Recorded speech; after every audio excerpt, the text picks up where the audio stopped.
Students, welcome back to my channel learn with Kesha. आज हम इस वीडियो में वर्कशीट 18 डिस्कस करेंगे सोशल साइंस के क्लास 10th का। इससे पहले हम लोगों ने 17 डिस्कस किया था जिसका टॉपिक था डेवलपमेंट, और आज भी टॉपिक डेवलपमेंट है और उसके फर्दर इन्फॉर्मेशन के बारे में आज हम बात करेंगे। तो ज्यादा टाइम वेस्ट ना करते हुए चलिए स्टार्ट करते हैं आज की ये वीडियो। सभी स्टूडेंट्स को स्क्रीन के ऊपर वर्कशीट 18 नजर आ रही होगी। सभी बच्चे ध्यान से देखेंगे। आप देखिए, इस वर्कशीट में आप लोगों को यूएनडीपी रिपोर्ट के बारे में बताया गया है, जिसका आपको बराबर में नाम भी दिया गया है डिटेल में, संयुक्त राष्ट्र विकास कार्यक्रम।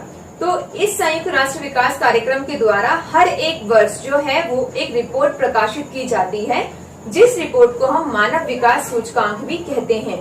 इस रिपोर्ट से हमें ये जानकारी मिलती है कि कौन सा देश विकासशील है, कौन सा देश विकसित है और कौन सा देश जो है वो अविकसित है। यहाँ पर आप देखेंगे, आप लोगों को एग्जाम्पल के लिए दो देशों की तुलना की गई है।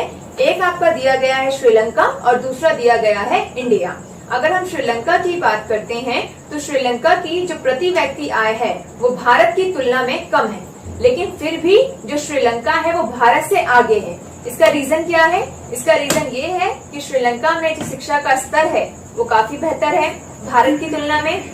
इसके अलावा आप देखेंगे श्रीलंका में जो प्रति व्यक्ति आय है या फिर जो औसत आय है वो भी जो है वो भारत की तुलना में बेहतर है। इसलिए आप देखेंगे श्रीलंका जो है वो भारत की तुलना में बेहतर स्थिति में पाया गया है।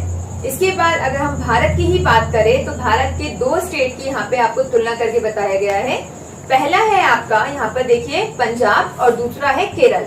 अगर हम पंजाब की बात करते हैं तो पंजाब की जो प्रति व्यक्ति आय है और वो जो है वो केरल की तुलना में बेहतर है, लेकिन आप देखेंगे पंजाब में शिशु मृत्यु दर केरल की तुलना में बहुत ज्यादा है।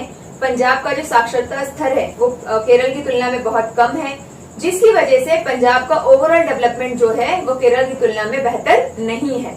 जबकि केरल में जो सार्वजनिक सुविधाएं हैं, सार्वजनिक सुविधाएं उन सुविधाओं को कहते हैं जो सबके लिए होती हैं, जैसे मंदिर है, स्कूल है, कॉलेजेस हैं, ये बेहतर कंडीशन में है, जिसकी वजह से लोग वहाँ शिक्षा प्राप्त करते हैं और शिक्षा प्राप्त करके उनका संपूर्ण विकास होता है। जिसकी वजह से आप देखेंगे कि केरल जो है वो पंजाब की तुलना में ज्यादा बेहतर स्थिति में हमें नजर आता है। तो आई थिंक आप लोगों को ये अच्छे से समझ में आ गया होगा। तो चलिए आगे बढ़ते हैं क्वेश्चन आंसर्स की तरफ।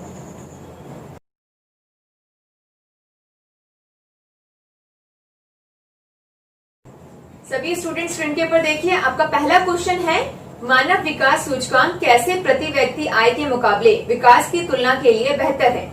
हमने लास्ट क्लास में भी डिस्कस किया था कि जो प्रति व्यक्ति आय होती है उस प्रति व्यक्ति आय से हम देश में कितना डेवलपमेंट हुआ इसके बारे में सही प्रकार से जानकारी नहीं निकाल पाते। जबकि अगर हम मानव विकास सूचकांक की बात करते हैं तो इसका मापन करके हम बेहतर जानकारी प्राप्त कर सकते हैं, क्योंकि SDI यानी ह्यूमन डेवलपमेंट इंडेक्स के अकॉर्डिंग इसके अंतर्गत हम उस देश में लोगों की शिक्षा के स्तर को जानते हैं, उनके देश में लोगों की जो जीवन प्रत्याशा है उसके बारे में जानकारी मिलती है, प्रति व्यक्ति आय के बारे में जानकारी मिलती है और समग्र रूप से हमें ये जानकारी मिलती है कि देश जो है वो बेहतर स्थिति में है या नहीं है।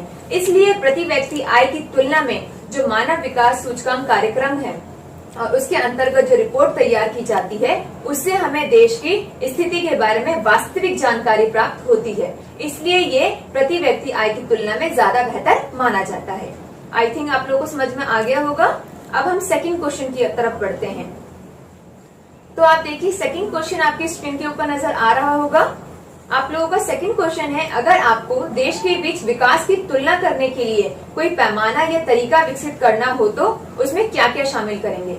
किसी भी देश के बारे में ये जानकारी प्राप्त करना कि देश कितनी ज्यादा बेहतर स्थिति में है या देश विकास कर रहा है या देश विकास नहीं कर रहा है, इसके लिए जरूरी है कि देश में रहने वाले जितने भी लोग हैं उनकी प्रति व्यक्ति आय के बारे में जानकारी प्राप्त होनी चाहिए, उनके जीवन प्रत्याशा के बारे में जानकारी प्राप्त होनी चाहिए और साथ ही साथ ये भी जानकारी प्राप्त होनी चाहिए कि देश में साक्षरता दर कितना है, कितने लोग पढ़े लिखे हैं, इसके बारे में जानकारी होना बेहद जरूरी है। साथ ही साथ सार्वजनिक सुविधाएं उनका उपभोग कितने लोग कर पा रहे हैं, कितने लोगों की पहुंच तक है, ये भी जानकारी होना जरूरी है। इन सब के आधार पर हम देश का मापन करके प्राप्त कर सकते हैं, जानकारी प्राप्त कर सकते हैं कि देश कितनी ज्यादा बेहतर कंडीशन में है या नहीं है। क्लियर हो गया होगा आप लोगों को। सभी स्टूडेंट्स को स्क्रीन के ऊपर थर्ड क्वेश्चन नजर आ रहा होगा।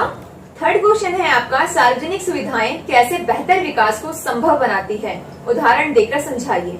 तो आप देखेंगे ऐसी सुविधाएं जो समाज में सभी वर्ग के लोगों के लिए होती है, इनफैक्ट सभी के लिए होती है, उन सुविधाओं को सार्वजनिक सुविधाएं कहा जाता है।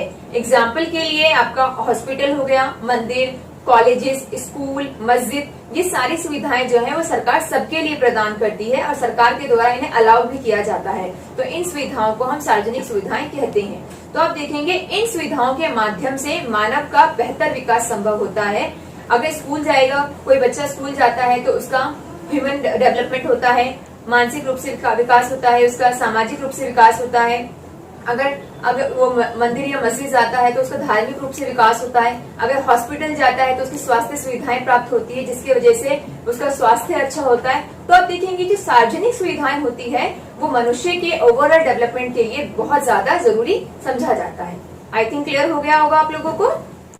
फोर्थ क्वेश्चन देखिए आप सभी स्टूडेंट्स। फोर्थ क्वेश्चन है आपका, पिछले वर्ष के मानव विकास सूचकांक को इंटरनेट की मदद से देखिए और उसमें भारत के स्थान के बारे में बताइए।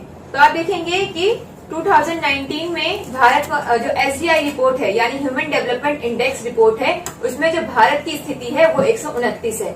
यानी भारत जो है वो पिछले वर्ष 129 स्थान पर था। आपकी स्क्रीन के ऊपर दिखाई दे रहा होगा, वहां से आप लोग इसे ध्यान से देख लीजिए। आई होप आप लोगों को अच्छे से समझ में आ गया होगा। तो ये आपका वर्कशीट 18 था। आई थिंक आप लोगों को अच्छे से समझ में आ गया होगा। अगर आप लोगों को कहीं पे भी कोई भी डाउट नजर आता है या आपको लगता है कि कोई क्वेश्चन हमें क्लियर नहीं है तो आप कमेंट करके भी मुझसे पूछ सकते हैं। अगर मेरी ये वीडियो आप लोगों को अच्छे लगे तो इसे लाइक और सब्सक्राइब करना बिल्कुल मत भूलिएगा। अगर आपको लगता है कि आपके लिए यूजफुल है तो अपने फ्रेंड्स के साथ भी शेयर कीजिएगा ताकि उनको भी इस वीडियो से हेल्प मिल सके और वो अपना वर्कशीट कंप्लीट कर ले। सो मिलते हैं अपनी नेक्स्ट वीडियो में। जब तक के लिए बाय बाय, टेक केयर।